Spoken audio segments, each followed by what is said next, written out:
Assalamualaikum warahmatullahi wabarakatuh. Salam dan bahagia. Perkenalkan, nama saya Diki Sarjono dengan NIM 20200012043. Di sini saya akan menjelaskan apa itu yang dimaksud dengan typing. Yang pertama, pengertian mesin typing. Sejarah typing.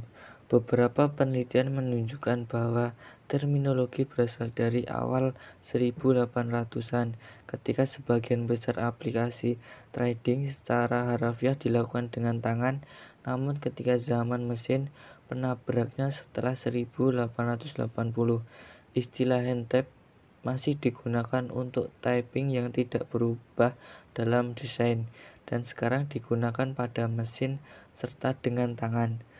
Teknologi fastener ini sudah lama sekali ditemukan dari aplikasi teknik pengolahan mebel kayu, sehingga pembuatan mesin dan motor listrik hingga elektronik. Jika fastener mengencangkan secara tidak permanen atau bisa dibongkar pasang, maka pengelasan adalah contoh pembuat sambungan permanen. Pengencang fastener besi dan baja biasanya terbuat dari material stainless steel, baja karbon, atau baja paduan. Typing merupakan proses pembuat ulir pengunci internal, yaitu ulir dalam maupun ulir luar, dengan menggunakan mata potong set typing yang dimensinya mirip dengan mata bor, misalnya thread atau ulir skrup yang diproduksi di dalam mur. Selain itu, threading atau proses typing tidak dapat dipresentasikan sebagai proses pembentukan karena saat membuat thread atau ulir skrup internal atau eksternal, sejumlah materi akan dihilangkan dalam bentuk serpihan, logam, atau shaping. Karena itu, keduanya diperlukan sebagai proses pemotongan saja. Yang kedua, peralatan yang digunakan dalam proses typing. Yang pertama, tab adalah alat untuk membuat ulir dalam seperti pada lubang mur atau lubang untuk baut. Selain itu, membuat ulir dalam, tab juga bisa digunakan untuk ulir pada mur atau lubang baut yang permukaan ulirnya rusak atau sudah tidak teratur lagi. Tab berbentuk seperti baut panjang yang pada bagian ulirnya terdapat 3 atau 4 buah parit memanjang, di mana bagian ujung dari ulir yang terpotong parit tersebut digunakan untuk mengikis dan memperbaiki bentuk ulir pada mur atau lubang baut. Sedangkan di ujung lainnya, tab dibentuk persegi yang berfungsi sebagai tempat handle menjepit tab tersebut. Untuk menggunakan tab diperlukan handle tab. Bagian persegi pada bagian pangkal tab dipasangkan dan dijepit kuat pada handle tab, sehingga memungkinkan mekanik atau operator memberikan tekanan yang kuat dan merata pada sistem tuas untuk memastikan bahwa sudut cut thread adalah 90 derajat terhadap komponen yang sedang dikerjakan. Yang kedua, senai. Senai adalah alat untuk membuat ulir luar pada baut. Selain itu, senai ini juga bisa digunakan untuk memperbaiki ulir pada baut yang sudah rusak atau tidak teratur lagi. Bentuk senai umumnya bulat dengan lubang di bagian tengah, seperti mur yang didesain untuk memotong atau membuat ulir. Secara umum, bentuk senai ini terbagi menjadi 3 model, yaitu split D, solid D NPT, dan BSPT dan hexagon D node. Untuk menggunakan senai, kita juga membutuhkan handle senai. Senai dipasangkan di tengah-tengah handle yang berbentuk bulat, kemudian dikencangkan dengan baut yang ada di sisi-sisi di dudukan senai tersebut.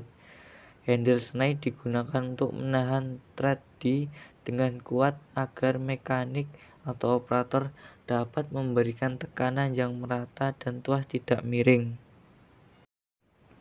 Yang ketiga, mesin atau aplikasi yang digunakan, tergantung dari ukuran diameter lubang yang akan diberi ulir, internal maupun eksternal. Untuk keperluan fastener, tapping biasanya dilakukan dengan berbagai cara dan beda pula istilah maupun alat cutting tool yang dibutuhkan. Yang pertama, hand tapping. Tapping untuk diameter kecil bisa dilakukan dengan hand tap atau obeng yang memiliki mata tapping, maupun dengan penjepit bor listrik maupun mesin tapping dan mesin milling. Istilah hand tap secara tradisional telah diterapkan pada tapping ukuran fraksional yang memiliki panjang tujuan umum standar. Sebagian besar produsen tidak membatasi deskripsi hingga ukuran fraksional. Diasumsikan sebagai seruling lurus. Ini merupakan tapping yang seluringnya disediakan sebagai ruang untuk menampung serpihan logam atau capping yang dibuat saat pemotongan tapping. Assalamualaikum warahmatullahi wabarakatuh. Perkenalkan, nama saya Waluddin Adi, NIM 2020 0120 45. Pembuatan ulir dalam M12 menggunakan tap. Yang pertama, bor benda kerja yang akan dibuat ulir dalam dengan ukuran lubang yang sesuai dengan tabel atau sesuai dengan perhitungan.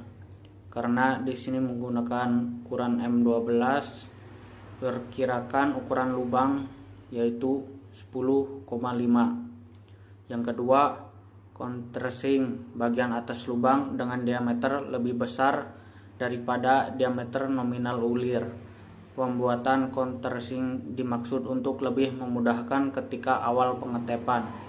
Pada bagian countersink M12, ukurannya diperkirakan 13,5. Yang ketiga, selanjutnya benda kerja dipegang atau dicepit dengan kokoh, misal memakai ragum atau catok dengan lubang berada dalam posisi yang tegak. Yang keempat, pasang dan jepit tab nomor 1, tab per tab dengan pemegang tab. Nomor 5, masukkan ujung tab ke dalam lubang pada benda kerja. Posisi tab harus tegak lurus terhadap benda kerja atau segaris dengan lubang. Nomor 6, putar pemegang tab dengan menerapkan tekanan yang seimbang antara tangan kanan dan tangan kiri pada lengan pemegang tab. Pemutaran tab dilakukan 2 atau 3 kali dengan arah putaran searah jarum jam untuk pembuatan ulir kanan, atau berlawanan arah putaran jam untuk pembuatan ulir kiri, dan gunakan minyak pemotong yang sesuai. Nomor 7, lepaskan pemegang tab tanpa mengganggu posisi tab. Kemudian periksa posisi tab apakah segaris dengan lubang, tegak lurus terhadap benda kerja dengan menggunakan siku-siku atau penggaris siku. Nomor 8, apabila kedudukan tab miring, maka dapat diperbaiki dengan cara melepas tab dari lubang. Lalu memulai kembali pengetepan dengan memberikan sedikit tekanan pada satu lengan pemegang tab yang berlawanan sambil memutar pemegang tab. 9. Setelah tab mencengkam material benda kerja dan kedudukan tab mantap di dalam lubang, janganlah memutar terus-menerus tab dalam arah yang sama, karena hal ini dapat membuat tab menjadi terjepit, bahkan tab bisa menjadi patah. Untuk itu, setelah memutar tab setengah putaran, maka putaran tab 1/4 putaran dalam arah yang sebaliknya. Hal ini dimaksud agar tab atau beram terpotong dari benda kerja secara tab tidak menjadi tersumbat dan ulir dibuat dengan baik. 10. Setelah pengetepan lubang dengan menggunakan tab nomor 1 atau tab per tab selesai dikerjakan, maka pengetepan dilakukan dengan menggunakan tab nomor 2 atau plug tab, dan kemudian dengan tab nomor 3 bottoming tab. Yang ke-11, periksalah ulir dalam yang dibuat dengan menggunakan baut yang ukurannya sesuai dengan ukuran ulir yang